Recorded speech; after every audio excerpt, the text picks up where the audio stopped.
সম্মানিত হাজিরিন মুসল্লিয়ান কিরাম, গত জমায় আমরা আলোচনা আপনাদের খেদমতে পেশ করছিলাম যে দু জাহানের সরকার মুহাম্মদুর রাসূলুল্লাহ সাল্লাল্লাহু আলাইহি ওয়াসাল্লামের অনন্য বৈশিষ্ট্য, তার মর্তবা মর্যাদা, তার ক্যারেক্টারিস্টিক, তার ডিগনিটি, তার বায়োগ্রাফি থেকে এই বিষয়গুলোকে তুলে ধরার চেষ্টা করছিলাম। তন্মধ্য থেকে আমি 3টি শেষ করে 4 নম্বরে এসে আমার নির্ধারিত বক্তব্য শেষ করেছি, সময় আমাকে পারমিট করেনি বলে।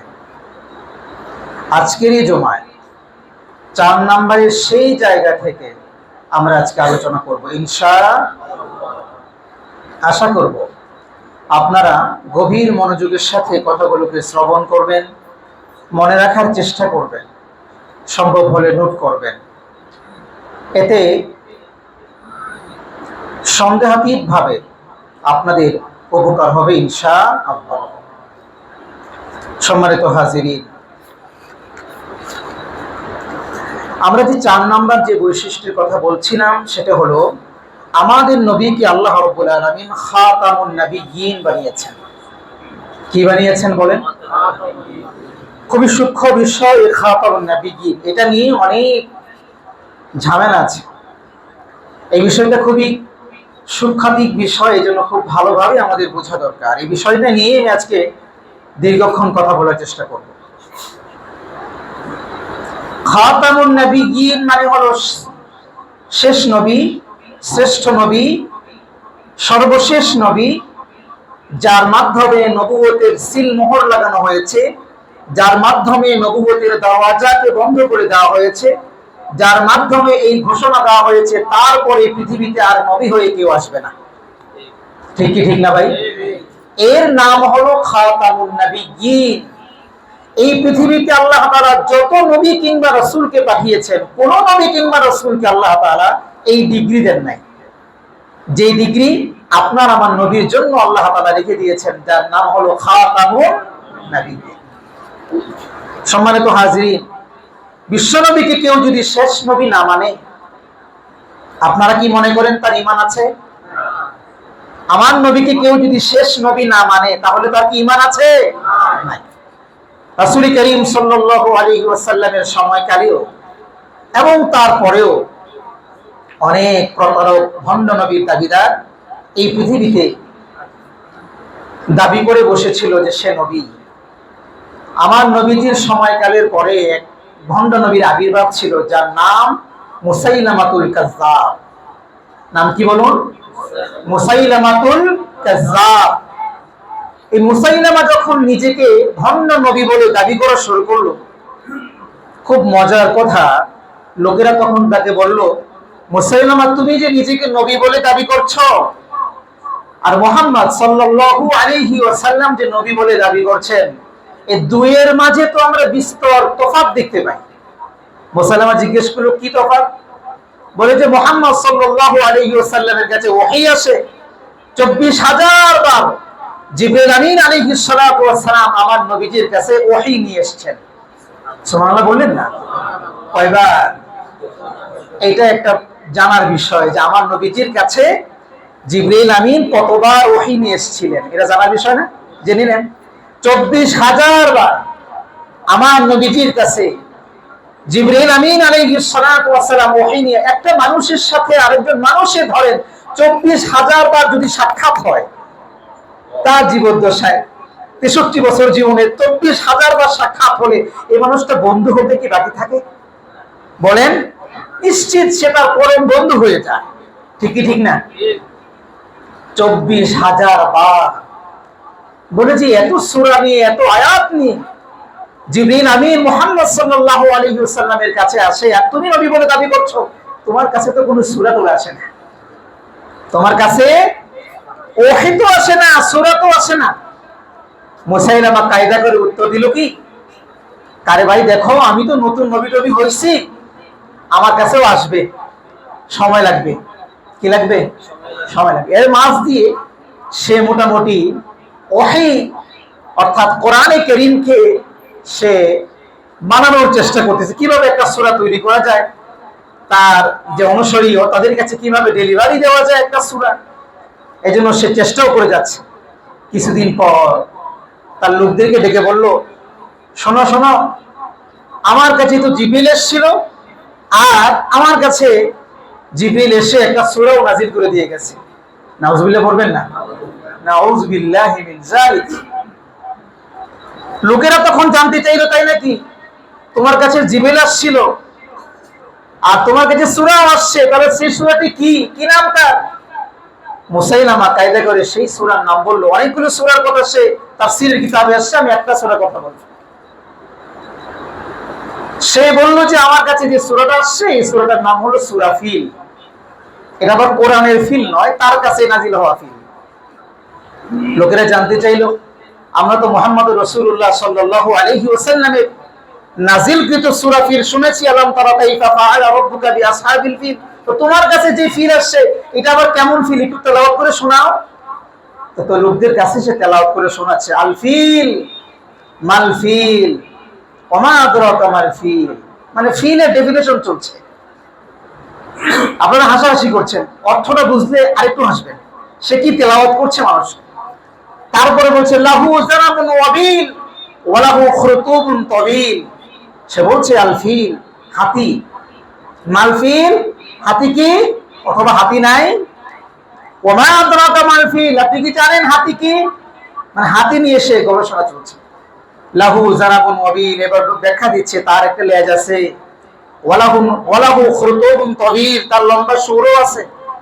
এই হলো তার কাছে নাজিল হওয়া সূরা। লোকেরা, আপনাদেরকে তো তর্জমা করে শোনানো লাগছে, আরবের মানুষদেরকে তো তর্জমা করে শোনানো লাগে নাই, তারা আরবি শুনেই বুঝে গেছে কোন কায়দার সূরা আল্লাহ তাআলা তার উপর নাজিল করছেন। এই সূরা শুনে তারা বলল, মুসাইলামা তুমি যে কোন কায়দার নবী, তোমার তিলাওয়াতকৃত সূরা শুনেই আমরা বুঝতে পেরেছি। নাউজুবিল্লাহ বলে, তুমি একটা মিথ্যাবাদী, প্রতারক, ভণ্ড নবী দাবিদার ছাড়া কিছুই নও। সম্মানিত হাজিরিন, বিশ্বনবী মুহাম্মদুর রাসূলুল্লাহ সাল্লাল্লাহু আলাইহি ওয়াসাল্লাম হলেন সর্বশেষ নবী। তারপরে আর কোন নবী পৃথিবীতে নবী হয়ে আসবেন না। নবীজি বলেছেন, আনা খাতামুন নাবিয়্যিন লা নাবিয়্যা বা'দি, আনা খাতামুন নাবিয়্যিন, আমি শেষ নবী, লা নাবিয়্যা বা'দি, আমার পরে আর কোন নবী আসবে না, নবী হয়ে আসবে না। কি হয়ে আসবে না? নবী হয়ে আসবে না। গত জুমার প্রশ্ন রেখেছিলাম, ঈসা আলাইহিস সালাতু ওয়াস সালাম তো আমরা জানি পৃথিবীতে আবার আসবেন, আপনারা তো ভুলে গেছেন। ঈসা আলাইহিস সালাতু ওয়াস সালাম এই পৃথিবীতে আবার আসবেন, এটা আমরা জানি না? জানি। কোরআন বলছে, প্রায় মুতাওয়াতির পর্যায়ে প্রায় 60 থেকে 70টি হাদিস বলছে। সুতরাং দিবালোকের ন্যায় স্পষ্ট যে হযরত ঈসা আলাইহিস সালাতু ওয়াস সালাম আবার পৃথিবীতে আসবেন। তো নবী বলছেন শেষ নবী তিনি, তারপরে আর কোনো নবী হয়ে আসবে না।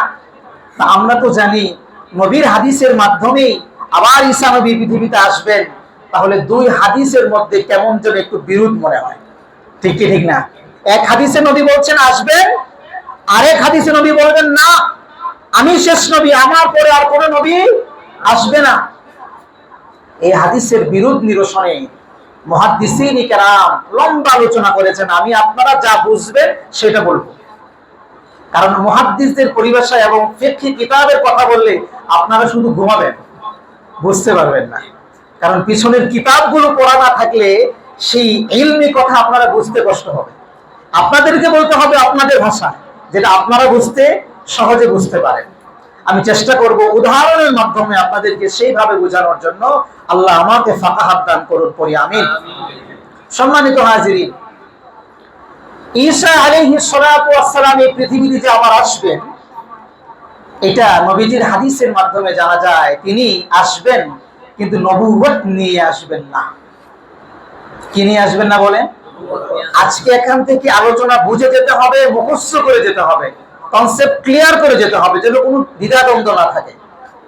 ঈসা আলাইহিস সালাতু ওয়াস সালাম এই পৃথিবীতে আবার আসবেন কিন্তু নবী হয়ে আসবেন না, বরং এই পৃথিবীতে আবার আসবেন মুহাম্মদুর রাসূলুল্লাহ সাল্লাল্লাহু আলাইহি ওয়াসাল্লামের অনুসারী হয়ে। সুবহানাল্লাহ বলেন। এক প্রশ্নের জবাব। দ্বিতীয় জবাব হলো, এই পৃথিবীতে আল্লাহ রাব্বুল আলামিন যে কোরআন নাযিল করেছেন, কোরআনে একটা শব্দ আছে, কুল্লু নাফসিন যায়িকাতুল মাউত। পৃথিবীর জীবনে যারা জন্মগ্রহণ করেছে, যেই প্রাণী, সেই প্রাণীর মৃত্যুর স্বাদ পৃথিবীতে আস্বাদন করাই লাগবে। ঠিক কি ঠিক না? সব কিছু মিথ্যে হয়ে যেতে পারে, কিন্তু কোন প্রাণীর যে মরণ হবে না, এই কথা কোনোদিন মিথ্যে হতে পারে না। আপনারা কি জানেন ঈসা আলাইহিস সালাতু ওয়াস সালাম মৃত্যুবরণ করেছেন? কি বলেন? কথা বলেন না কেন? তাকে যখন শত্রুরা মারতে গিয়েছিল, ঈসা আলাইহিস সালাতু ওয়াস সালামকে আল্লাহ তাআলা সশরীরে আমৃত্যু অবস্থায় আসমানে উঠিয়ে নিয়ে গিয়েছেন। ঠিক কি ঠিক না? এই কথা কোরআন সাক্ষী দিচ্ছে। কোরআন বলছে ঈসা আলাইহিস সালাতু ওয়াস সালামকে যখন শত্রুরা মারতে গিয়েছিল, মারতে পারে নাই, আল্লাহ রাব্বুল আলামিনের দয়ায় তাকে আসমানে সশরীরে উঠিয়ে নেওয়া হয়েছে। তার কি মরণ হয়েছে? আওয়াজ করে বলবেন, আওয়াজ করে বুঝে বুঝে উত্তর দিবেন। তার কি মরণ হয়েছে? কোরআনের অলঙ্ঘনীয় একটি বাণী, কুল্লু নাফসিন যায়িকাতুল মাউত। পৃথিবীতে যারাই জন্মগ্রহণ করবে, যেই প্রাণী জন্মগ্রহণ করবে, সেই প্রাণীর মৃত্যু স্বাদ আস্বাদন করাই লাগবে। এই বেলায় কি ঈসা আলাইহিস সালাতু ওয়াস সালাম এক্সেপশনাল, ব্যতিক্রমী, না তারও মৃত্যুর স্বাদ গ্রহণ করা দরকার আছে? কথা বলেন না কেন? আরে মিয়া, সরকারে দু জাহান মুহাম্মদুর রাসূলুল্লাহ সাল্লাল্লাহু আলাইহি ওয়াসাল্লামের ইন্তেকাল হয় নাই? তার মৃত্যুর স্বাদ গ্রহণ করার প্রয়োজন হয় নাই? আরে তার যদি সর্বশ্রেষ্ঠ নবী হয়ে তার যদি মৃত্যুর স্বাদ গ্রহণ করার প্রয়োজন বোধ হয়, তাহলে ঈসা আলাইহিস সালাতু ওয়াস সালামের তো আরো আগে দরকার। কথা বলেন ঠিক কি না?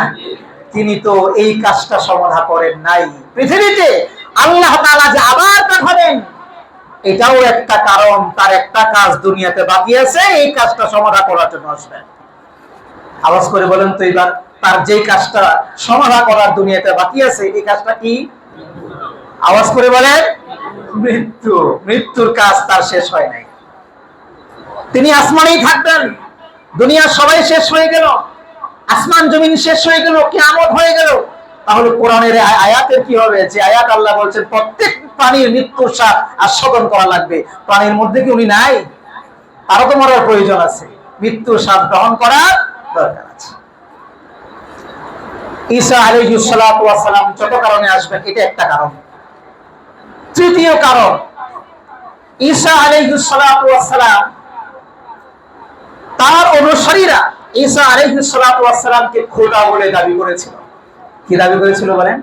খোদা, খোদা, রব, আল্লাহ বলে দাবি করেছিল। তিনি এসে নিজে নিজের জবান দিয়ে অনুসারীদের বলবেন, শোনো, এক আল্লাহ ছাড়া কোনো ইলাহ নাই, এক আল্লাহ ছাড়া কোনো ইলাহ নাই। তোমরা যে আমাকে খামোখা ইলাহ বলছো, এগুলো মিথ্যা কথা।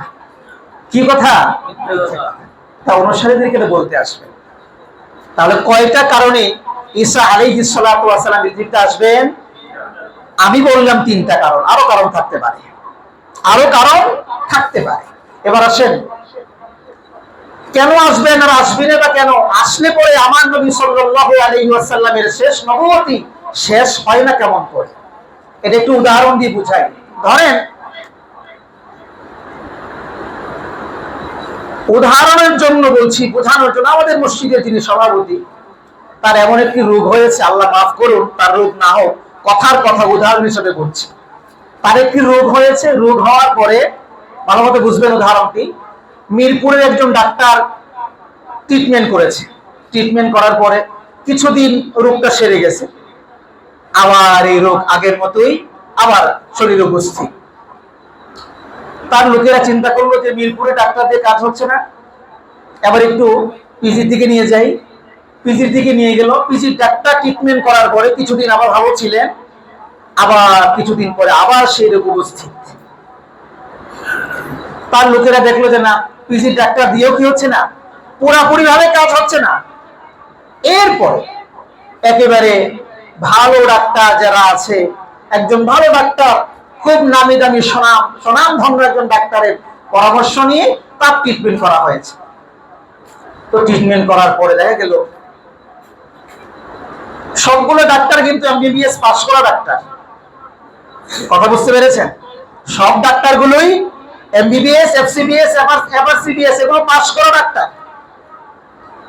কিন্তু শেষ যে ডাক্তার, যে ডাক্তারের ট্রিটমেন্টের কারণে সভাপতি সাহেবের রূপ ভালো হতে চলেছে এবং ভালো হয়ে গিয়েছেও বটে, ভালো হয়ে গিয়েছেও বটে। আপনারা কি মনে করবেন, তার পরিবার কি মনে করবে যে শেষ যে ডাক্তারের ট্রিটমেন্টে ভালো হয়েছে এই ডাক্তারটা মোটামুটি কম কম ভালো ডাক্তার না ভালো ভালো ডাক্তার? খুব ভালো ডাক্তার, যার কারণে অনেকগুলো ডাক্তার দেখানো হওয়ার পরেও তার রোগ পুরোপুরিভাবে যায় নাই। শেষ ডাক্তার, যে ডাক্তার তার ট্রিটমেন্ট করার কারণে এই রোগ পুরোপুরিভাবে তার উপশম হয়ে গিয়েছে, তার মানে এই ডাক্তার ভালো ডাক্তার। কি বলেন, ঠিক কিনা? শ্রেষ্ঠ ডাক্তার। কোন কারণে তাকে যে ট্রিটমেন্ট করে গিয়েছে তার পূর্বে, শেষ ডাক্তারের আগে এই ডাক্তার কোনো কারণে তার বাড়িতে এসে ট্রিটমেন্ট করত, যার কারণে মাঝখানের কোন একজন ডাক্তার তার গুরুত্বপূর্ণ একটা জিনিস সভাপতি সাহেবের বাড়িতে ফেলে রেখে চলে গেছে। সভাপতি সাহেবের বাড়িতে ফেলে রেখে চলে গেছে। সেই গুরুত্বপূর্ণ জিনিসে যখন তল্লাশি চললো, মনে হলো কিরে এই জিনিসটা আমি কোথায় ফেলে আসলাম। হঠাৎ মনে পড়লো আমি যে ওই জায়গায় গিয়েছিলাম মিরপুরে, কে সেথায় মনে হয় তার বাড়িতে ফেলে রেখে চলে আসি, যাই ওই বাড়ি থেকে সেই জিনিসটা নিয়ে আসি। আপনারা কি উদাহরণ বুঝতেছেন? তিনি আসলেন, তিনি আসে দেখলেন, জিজ্ঞেস করলেন কি ভাই আপনার কি অবস্থা এখন? আলহামদুলিল্লাহ আমার রোগ তো ভালো হয়ে গেছে। যা আপনার রোগ ভালো হয়েছে, কার ট্রিটমেন্ট নিয়েছিলেন? বলে অমুক ডাক্তারের ট্রিটমেন্ট নিয়েছে, আলহামদুলিল্লাহ ভালো। উনি এসে ওই ট্রিটমেন্ট অনুযায়ী, শেষ ডাক্তার যে ট্রিটমেন্ট করেছেন সেই ট্রিটমেন্ট অনুযায়ী তাকে আবার পরামর্শ দিয়ে গেলেন, হ্যাঁ হ্যাঁ ঠিক আছে, এটা খুব ভালো মতো কাজ করবে, ভালো মতো আপনি সেবন করবেন, কোনোভাবেই যেন নাগা না যায়, মিস না যায়, যেভাবে নিয়ম করে বলেছেন সেভাবেই খাবেন, খাওয়ার মধ্যেই ফায়দা, যেহেতু আল্লাহ তাআলা আপনার রোগ ভালো করে দিয়েছেন। আপনারা বুঝে থাকলে বলেন তো দেখি, এই যে ডাক্তার এখন আসছে, এই ডাক্তার যে আসছে এটা সভাপতির কোনো কারণে আসছে না তার নিজের কারণে আসছে? কি কারণ? তার একটি জিনিস সভাপতির বাড়িতে ফেলে রেখে গেছেন, ঠিক কি ঠিক না? এসে যে এখন শেষ ডাক্তারের ট্রিটমেন্টটাই তাকে আবার ফলো করতে বললেন, এটা তার দরকার ছিল না, তিনি এটা তার প্রতি এহসান করছেন, ঠিক কি ঠিক না? তিনি এটা ওই ডাক্তার সভাপতির উপরে এহসান করেছেন, কিন্তু সভাপতির কোনো প্রয়োজন ছিল না। ঠিক তেমনি ভাবে মুহাম্মদুর রাসূলুল্লাহ সাল্লাল্লাহু আলাইহি ওয়াসাল্লাম ছাড়া এই পৃথিবীতে আল্লাহ তাআলা যত নবীদেরকে পাঠিয়েছেন প্রত্যেকেই এক একজন রূহানি ডাক্তার। তার কওমদেরকে ঠিক করার জন্য আল্লাহ তাআলা পাঠিয়েছেন। নবী চলে গেছেন, নির্দিষ্ট কিছু মানুষ তার অনুসারী হয়েছে, নবী চলে যাওয়ার পরে এরা আবার ছিন্ন ভিন্ন হয়ে গিয়েছে, ঈমান থেকে সরে গিয়েছে। আস্তে আস্তে আস্তে ঈসা আলাইহিস সালাতু ওয়াস সালাম পর্যন্ত, এই পর্যন্ত আসার পরেও ঈসা আলাইহিস সালাতু ওয়াস সালামের কিছু অনুসারী তৈরি হলো। ঈসা আলাইহিস সালাতু ওয়াস সালাম 500 বছর, 1000 বছর পৃথিবীতে নাই। 500 বছর না থাকার মধ্যখানে এরাও আবার ঈমান আকীদা থেকে দূরে সরে গিয়ে শেষ হয়ে গিয়েছে। শেষ ডাক্তার হিসেবে মুহাম্মদুর রাসূলুল্লাহ সাল্লাল্লাহু আলাইহি ওয়াসাল্লামকে আল্লাহ তাআলা এই পৃথিবীতে পাঠিয়েছেন। এই যে ডাক্তার পাঠালেন, এই পাঠানোর পরে আল্লাহ তাআলা ঘোষণা দিলেন, একবারে পৃথিবীতে কিয়ামত পর্যন্ত আর একবারে সমস্ত মানুষকে আমি কাফের বানাবো না। একবারে সমস্ত মানুষ আর কাফের হয়ে যাবে না, সমস্ত মানুষ আর মুরতাদ হয়ে যাবে না। সুতরাং বুঝে থাকলে বলেন তো দেখি, যেই ডাক্তার, যেই রূহানি নবী আসার পরে, যেই নবী আসার পরে আর দুনিয়াতে একবারে সমস্ত মানুষ মুরতাদ হয়ে যাবে না, একবারে সমস্ত মানুষ কাফের হয়ে যাবে না, এই নবীর পরে আর কোন নবীর প্রয়োজন আছে?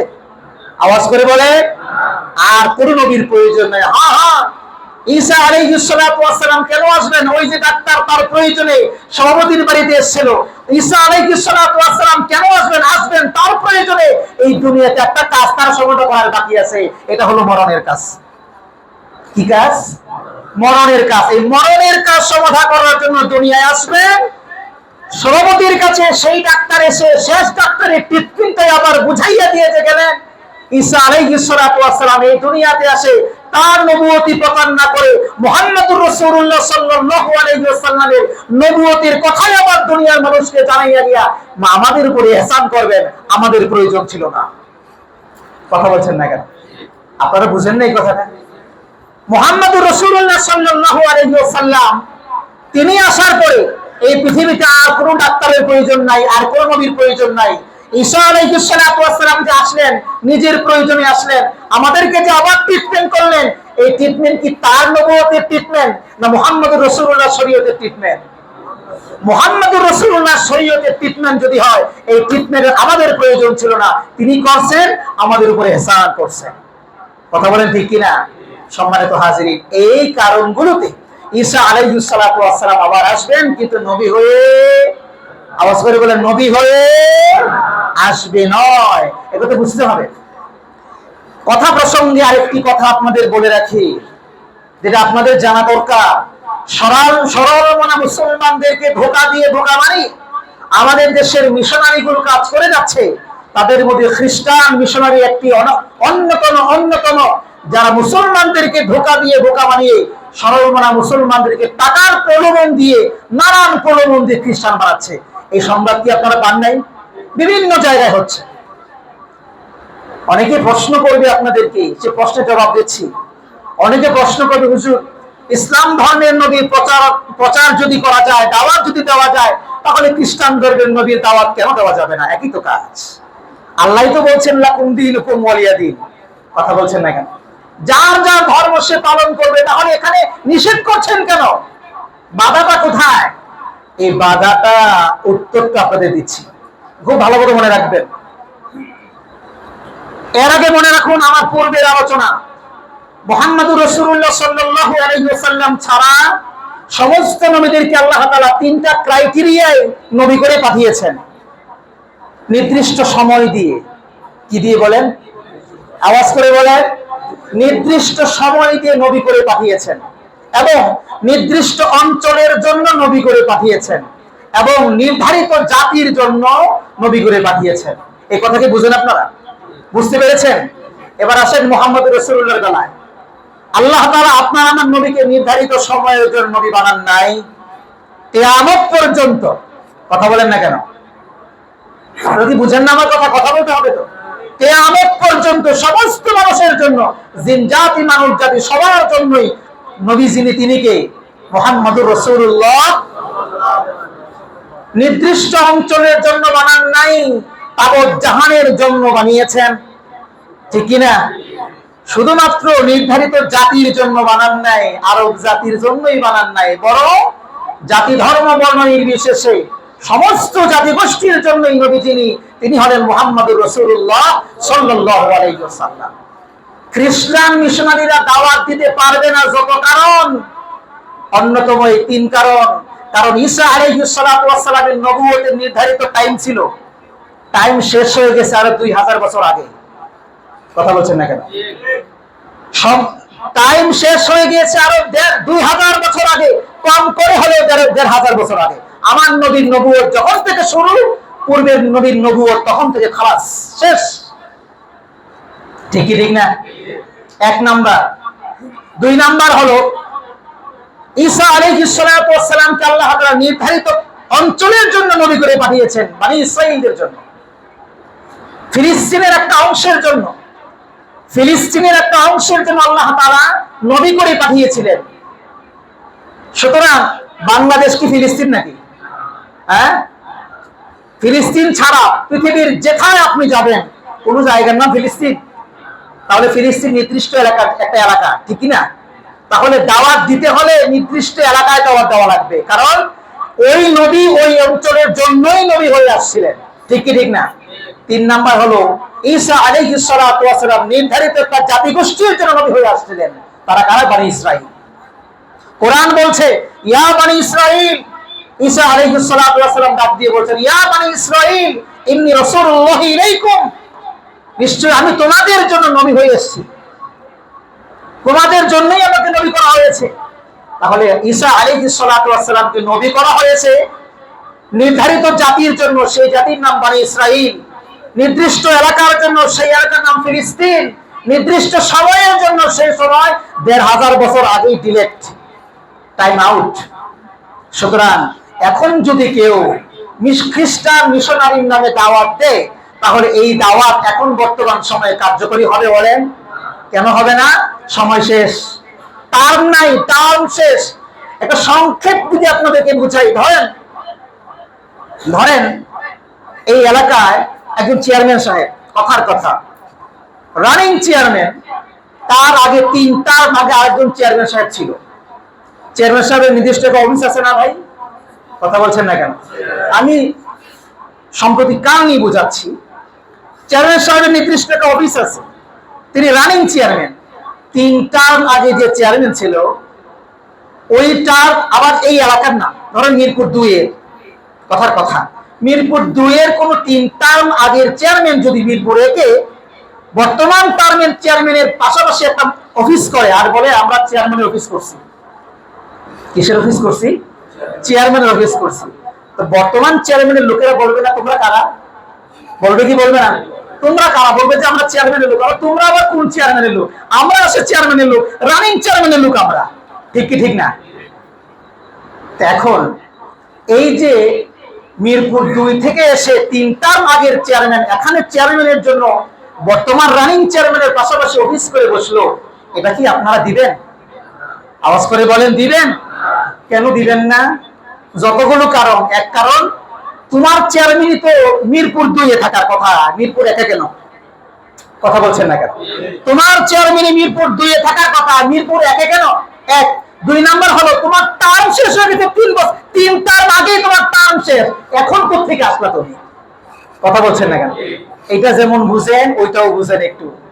ঈসা আলাইহিস সালাতু ওয়াস সালামের এখন দাওয়াত চলবে না কেন? কারণ তার টার্ম শেষ হয়ে গেছে 1500 বছর আগে। কথা বলছে না? 1500 বছর আগে তার টার্ম শেষ হয়ে গেছে। সুতরাং সেই টার্মের 1500 বছর আগে টার্মের কেউ যদি এখন এসে দাবি করে নবুয়তের, এটা এটা মিথ্যা, এটা ভণ্ড, এটা মুসলমানদের এই সমাজে চলতে দেওয়া যায়? 1 নাম্বার। 2 নাম্বার কারণ হলো, তুমি যদি দাওয়াত দিবা তো দিবা, কারণ ঈসা আলাইহিস সালাতু ওয়াস সালামের নবুয়তের জায়গা ছিল তো ফিলিস্তিন, দিলে ফিলিস্তিনে দিবা, বাংলাদেশে কেন? কথা বলছেন না কেন? মিরপুর 2 এর চেয়ারম্যান যেমন মিরপুর 1 এ এসে দখলদারি করতে পারে না 3 টার্মের পরে, সুতরাং তেমনি ভাবে ফিলিস্তিনের কোন নবীর উম্মতেরা বাংলাদেশে এসে দাওয়াত দিতে পারে? আমার কথা বুঝা গেছে? এই 2 কারণেই যদি আপনারা রানিং চেয়ারম্যানের পাশে 3 টার্ম আগের চেয়ারম্যান মিরপুর 2 এর চেয়ারম্যানকে জায়গা না দেন, তাহলে 3 কারণে কওমও আছে, জাতিও আছে। ওই 3 কারণে আমাদের নবী মুহাম্মদ রাসূলুল্লাহ সাল্লাল্লাহু আলাইহি ওয়াসাল্লামের নবুয়তের পরে আবার এই পৃথিবীতে, এই দেশে, বাংলাদেশেও আবার আমাদেরকে খ্রিস্টান মিশনারির নামে সরল মনা মুসলমানদেরকে ধোঁকা দিয়ে, বোকা বানিয়ে খ্রিস্টান বানিয়ে দিবে, আর আমরা তাদেরকে সুযোগ করে দেব। এটা কি হতে পারে? আওয়াজ করে বল, হতে পারে? হতে পারে না। আমি কি আমার বক্তব্য বুঝাইতে পেরেছি ভাই? আপনারা কি বুঝতে পেরেছেন? আলহামদুলিল্লাহ। এবার আসুন আমরা কথা বলছি ঈসা আলাইহিস সালাতু ওয়াস সালামের ব্যাপারে। তিনি নবী ছিলেন, এই ব্যাপারে কোনো সন্দেহ নাই। তিনি তার সময়কালের জন্য নবী ছিলেন, এই ব্যাপারে কোনো সন্দেহ নাই। কিন্তু মুহাম্মদুর রাসূলুল্লাহ সাল্লাল্লাহু আলাইহি ওয়াসাল্লামের শরীয়ত যখন চালু হয়ে গেল, তার নবুয়ত অকার্যকর। তার নবুয়ত শুধু তার নয়, পূর্বেকার সমস্ত নবীদের নবুয়তি অকার্যকর, মুহাম্মদুর রাসূলুল্লাহ সাল্লাল্লাহু আলাইহি ওয়াসাল্লামের নবুয়তি কার্যকর। ঠিক কি ঠিক না ভাই? সম্মানিত হাজিরিন, এই হলো মুহাম্মদুর রাসূলুল্লাহ সাল্লাল্লাহু আলাইহি ওয়াসাল্লামের অনন্য এক বৈশিষ্ট্যের একটি বৈশিষ্ট্য। এবার আসুন আমরা 5 নাম্বার বৈশিষ্ট্য নিয়ে আলোচনা করি। 5 নাম্বার মুহাম্মদুর রাসূলুল্লাহ সাল্লাল্লাহু আলাইহি ওয়াসাল্লামের বৈশিষ্ট্য হলো, আল্লাহ সুবহানাহু ওয়া তাআলা আমাদের নবীকে সব নবীদের উপর শ্রেষ্ঠত্ব দান করেছেন। সুবহানাল্লাহ বলেন। এক এক নবীকে আল্লাহ তাআলা এক এক বৈশিষ্ট্য দিয়েছেন। ওয়া কাল্লামাল্লাহু মূসা তাকলিমা, মূসা আলাইহিস সালাতু ওয়াস সালামের সাথে আল্লাহ কথা বলতেন। জানেন সেই ঘটনা তুর পাহাড়ের, আমি ঘটনা দিকে যাচ্ছি না। দাউদ আলাইহিস সালাতু ওয়াস সালামকে আল্লাহ তাআলা বৈশিষ্ট্য দিয়েছিলেন, তিনি যখন লোহাকে ধরতেন, কোনো কিছু বানানোর জন্য লোহা মোমের মতো নরম হয়ে গলে যেত, সেটা দিয়ে তিনি তৈরি করতে পারতেন। সুবহানাল্লাহ বলেন। তার উপর নাজিলকৃত জাবুর যখন তিনি তেলাওয়াত করতেন, তখন উড়ন্ত পাখিরা নদীর মাছেরা তার রিসাইটেশন শোনার জন্য একদম কোল কিনারায় এসে বসে থাকতো। সুবহানাল্লাহ, কি চমৎকার কণ্ঠ আল্লাহ তাআলা তাকে দান করেছিলেন। আপনারা কি মনে করেন তিনি কণ্ঠ ছাড়া পড়েছিলেন? আল্লাহ তাআলা তাকে যে নিয়ামত কণ্ঠ দিয়েছিলেন, এই কণ্ঠ ছাড়া পড়েছিলেন না কণ্ঠ দিয়ে পড়েছিলেন?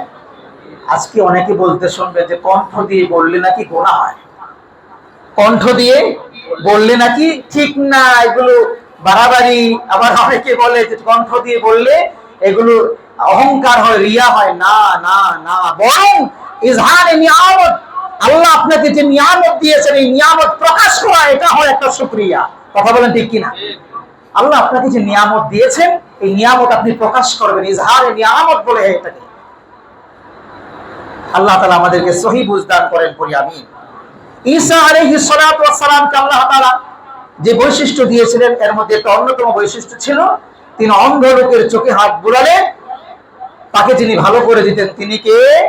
আল্লাহ সুবহানাহু ওয়া তাআলা। এক এক নবীকে আল্লাহ তাআলা এক এক শ্রেষ্ঠত্ব দান করেছিলেন। তবে আমাদের নবীকে আল্লাহ তাআলা এত বেশি মর্যাদা দিয়েছেন যে যেখানেই আল্লাহ তাআলা নাম রেখেছেন আল্লাহ তাআলার পাশাপাশি আমাদের নবীর নামও রেখে দিয়েছেন। সুবহানাল্লাহ। এই যে আযান দেওয়া হয়, আশহাদু আল্লা ইলাহা ইল্লাল্লাহ, আশহাদু আন্না, আছে না নাই? ইকামতে আপনি যান, এই পৃথিবীতে এই যে সৌরজগৎ এই যে ঘুরছে, ঘূর্ণীয়মান পদ্ধতি পৃথিবীটা, এই ঘূর্ণীয়মান পদ্ধতির ফলে পৃথিবীর এক এক দেশে এক এক অঞ্চলে এক এক সময়ের ডিফারেন্স আছে না নাই? আজ এখন ধরেন 1টা 4 বাজে, কোথাও রাত 1টা 4 বাজে, ঠিক কি ঠিক না? এভাবে পুরো পৃথিবী ঘূর্ণীয়মান পদ্ধতিতে ঘুরছে। বিজ্ঞানীরা বলছেন গবেষণা করে প্রতি মুহূর্তে পৃথিবীর কোথাও না কোথাও মহান রবের নাম সুউচ্চ মিনার থেকে আওয়াজ হয়ে ভাসছে। সুবহানাল্লাহ বলেন। প্রতি মুহূর্তে এখানে জোহরের টাইম, এখন 5 মিনিট পরে অন্য কোথাও, 5 মিনিট পর অন্য কোথাও, 5 মিনিট পর অন্য কোথাও, এভাবেই চক্রাধিক ভাবে ঘুরছে। আল্লাহ সুবহানাহু ওয়া তাআলার নাম পুরো পৃথিবীতে আল্লাহ তাআলা একটা সেকেন্ডের জন্য বন্ধ করে রাখার নাই, বরং চালু করে রেখেছেন। সঙ্গত কারণে আল্লাহর নাম যখন চালু আছে, মুহাম্মাদুর রাসূলুল্লাহ সাল্লাল্লাহু আলাইহি ওয়াসাল্লামের নাম পাশাপাশি চালু আছে না নাই? শুধু তাই না, এই যে দেখেন আমরা যে নামাজে বসি, নামাজে আল্লাহর নাম বলার পাশাপাশি রাসূলের উপর দুরূদ আছে না নাই? আহারে, ওয়ারাফা'না লাকা যিকরাক, ওয়ারাফা'না লাকা যিকরাক। আমরা আল্লাহ তাআলা প্যারে হাবিব সাল্লাল্লাহু আলাইহি ওয়াসাল্লামের নামকে এত উঁচা করে দিয়েছেন যে পৃথিবীর কাফের বেঈমানরা আমাদের নবীর নামকে শেষ করে দিতে চেয়েছিল, আমার নবীকে শেষ করে দিতে চেয়েছিল। আপনারা জানেন নবীকে মারার জন্য কাফেররা কত রকমের পলিসি গ্রহণ করেছিল। যিনি দয়া করে বাঁচিয়ে দিয়েছেন তিনি কে? উটের নারী ভুঁড়ি, এই মাথা, আহা, যে মাথা সেজদা করলে আসমানের মেঘরাশি পর্যন্ত মাথায় ছায়া হয়ে যেত, যেই মাথা সেজদা করলে, যেই মাথার সামনে গাছপালা পাহাড় সালাম করত, যেই নবীজিকে সালাম করত পাথর, যেই নবীজিকে সালাম করত গাছ, যেই নবীজিকে সালাম করত পাথরের টুকরা, খেজুর দানা, খেজুরের পেঁচে পর্যন্ত, এই নবীজির মাথার উপর উটের নারী ভুঁড়ি, পচা নারী ভুঁড়ি চাপিয়ে দিয়ে মারার জন্য তারা কতই না চেষ্টা করেছে, কিন্তু পেরেছে কি? পারে নাই, পারে নাই। আমার নবীকে নিয়ে কত সলা পরামর্শ তারা করেছে। আরে মুহাম্মাদের কথা বাদ দাও, মুহাম্মদ তো ফিনিশ, মুহাম্মদকে শেষ করে দেওয়া ওয়ান টুর ব্যাপার। কত রকমের কত ফন্দি তারা এঁটেছিল, কিন্তু কোন ফন্দি তাদেরকে কোনো কাজ দেয় নাই। বরং তারা যত ভাবে আমার নবী সাল্লাল্লাহু আলাইহি ওয়াসাল্লামকে কলঙ্কিত করার জন্য চেষ্টা করেছে, ইসলামকে আল্লাহ সেইভাবেই তত বেশি আরো রংরং করে দিয়েছেন। কথা বলেন ঠিক কিনা? একবার পরামর্শ করবো তারা আমার নবী সাল্লাল্লাহু আলাইহি ওয়াসাল্লামের ব্যাপারে, তিনি যে জাদুকর, তিনি কি? নাউজুবিল্লাহ বলবেন না। তো মক্কার তদানীন্তন সময় মক্কার প্রবেশ মুখগুলো হজ্জের সময় যারা আসতো বণিক বেশে হজ্জের সময় আসতো বিভিন্ন দেশ থেকে, প্রবেশ মুখগুলোতে তারা লাগিয়ে দিল এলাউন্সকারী যে মক্কাতে একজন লোক আছে আব্দুল্লাহর বেটা মুহাম্মদ, এর কিন্তু জাদুকারী, এর কাছে তোমরা কেউ যেও না। মানুষের কিউরিওসিটি হলো যে জিনিস বেশি না করা হয় এইটা বেশি মানুষের ভিতরে জাগে, কি এটা দেখে আসি একটু, ঠিকই ঠিক না? না যেটা বেশি করে এইটার প্রতি মানুষের আগ্রহ বেশি জন্মায়। তারা হজ শেষ করার পরে তো জাদুকর দেখতে যায়। কি দেখতে যায়? জাদুকর দেখতে যায়। ওমা, যে লোকেরা জাদুকর বলেছিল এই লোকের চেহারা দেখার পরে দুনিয়ার ভাত হারাম হয়ে যায়, দুনিয়ার পানি হারাম হয়ে যায়, দুনিয়ার হায়াতের কথা ভুলে যায়, মা বাবার কথা ভুলে যায়। এত সুন্দর মিষ্টি চেহারার মানুষ কিভাবে আবার জাদুকর হতে পারে? এর চাইতে ভালো মানুষ তো পৃথিবীতে আর কেউ হতে পারে না। সুবহানাল্লাহ। সবাই এবার গোল হয়ে দাঁড়ায়, কি রে কি বলে শুনি। মুহাম্মদ রাসূলুল্লাহ কোরআন কারীম রিসাইটেশন করছেন, কোরআন কারীম তেলাওয়াত করছেন, মুখ দিয়ে যেন মুক্তোর দানাগুলো ঝরছে। আহারে, এত চমৎকার ঐশী গ্রন্থ কোরআন, মুহাম্মদ রাসূলুল্লাহ সাল্লাল্লাহু আলাইহি ওয়াসাল্লামের জবান দিয়ে তেলাওয়াত হচ্ছে। কি চমৎকার কণ্ঠে তিনি তেলাওয়াত করতেন, ভাবা যায়। উতবা, শাইবা, আবু সাহেল তারা পরামর্শ করলো মুহাম্মদ রাসূলুল্লাহর দাওয়াত কেউ শুনবে না, কিন্তু গোপনে গোপনে রাতের বেলা সবাই গিয়ে মুহাম্মদ রাসূলুল্লাহর ঘরের পাশে গিয়ে কোরআন তেলাওয়াত শুনে। এত মধুর তেলাওয়াত, আহা! এই যে আল্লাহর বাণী কেউ বুঝতে বাকি নাই, কারো বুঝতে বাকি নাই। এই যে মহান রব্বুল আলামিনের বাণী কারো বুঝতে বাকি নাই। তারপরে বাধা দিচ্ছে আর কি, কারণ বাধা না দিলে তো উপায় নাই, নেতৃত্ব চলে যাবে, ক্ষমতা চলে যাবে, চেয়ার নষ্ট হয়ে যাবে। কথা বলে ঠিক কিনা? চেয়ার নষ্ট হয়ে যাবে। লোকেরা তখন সময় চিন্তা করছে, আবু জাহেল চিন্তা করছে আমি তো মক্কার নেতৃস্থানীয় লোক, এই চেয়ারের মালিক আমি।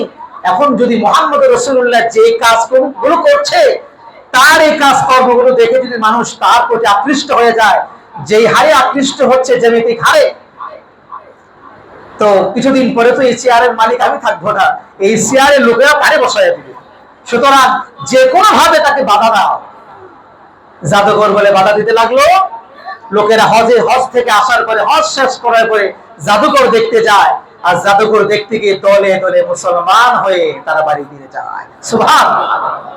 শুধু তাই না, দরকার প্রথম মুহাম্মদ রাসূল একার প্রয়োজন ছিল মিশরে যাওয়া, একা প্রয়োজন ছিল বিভিন্ন দেশে যাওয়ার, দাওয়াত দেওয়ার জন্য। মক্কার কাফেররা যখন তাকে বাধা প্রদান করলো জাদুকর বলে, আল্লাহ তাআলা দ্বার এমন করে উন্মোচন করে দিলেন, তার দরকার হয় নাই, তার লোকেরাই তাকে তার দ্বার প্রশস্ত করে দিয়েছে। শত শত লোকেরা তার হাতে ইসলাম গ্রহণ করছে, যার যার দেশে চলে যাচ্ছে, ইসলামের শিক্ষার দীক্ষা নিয়ে তারা সেই দেশে গিয়ে ইসলাম প্রচার করছে। সুবহানাল্লাহ। এভাবেই ইসলাম আজ পর্যন্ত আমার কাছে আপনার কাছে অরক্ষিত সুন্দরভাবে ইসলামের বাণীগুলো আমার কাছে আপনার কাছে পৌঁছে গিয়েছে। সম্মানিত হাজিরিন, মুহাম্মদুর রাসূলুল্লাহ সাল্লাল্লাহু আলাইহি ওয়াসাল্লামের 5 নাম্বার বৈশিষ্ট্যের কথা বলছি, যে আল্লাহ তাআলা মুহাম্মদ রাসূলুল্লাহকে এত বেশি মর্যাদা দিয়েছেন যে পৃথিবীর কোন নবীকে আল্লাহ তাআলা এত মর্যাদা দেন নাই। আল্লাহর সাথে আর কোন নবীকে রাখেন নাই, আল্লাহর সাথে কোন নবীকে আল্লাহ তাআলা রাখেন নাই। আপনি মুসলমান হবেন যে কালিমা পড়ে, ওই কালিমায়ও আল্লাহর সাথে নবী আছে না নাই? লা ইলাহা ইল্লাল্লাহ মুহাম্মাদুর রাসূলুল্লাহ, আশহাদু আল লা ইলাহা ইল্লাল্লাহ ওয়া আশহাদু আন্না মুহাম্মাদান আবদুহু ওয়া রাসূলুহু। সুবহানাল্লাহ বলবেন না? সম্মানিত হাজিরিন, তাহলে আমরা আজকে 5 নাম্বারটি আলোচনা করতে পেরেছি। 4 অধ্যায় এবং 5। আমি আশা করব আমার আজকের বক্তব্য আপনারা মনোযোগ দিয়ে শুনেছেন এবং কনসেপ্ট ক্লিয়ার হয়েছে। কি বলেন, আপনারা বুঝতে পারেন নাই? আল্লাহ রাব্বুল আলামিন আমাদেরকে যে বৈশিষ্ট্যগুলো আলোচনা করেছি, 2টা করতে পারি নাই, 1টি করেছি, সময় পারমিট করেনি। আল্লাহ তাআলা আমাদেরকে সেই বৈশিষ্ট্য থেকে আমাদের যে শিক্ষা, এই শিক্ষাগুলো নিয়ে আমাদের জীবন বাস্তবায়ন করার তৌফিক দান করুন।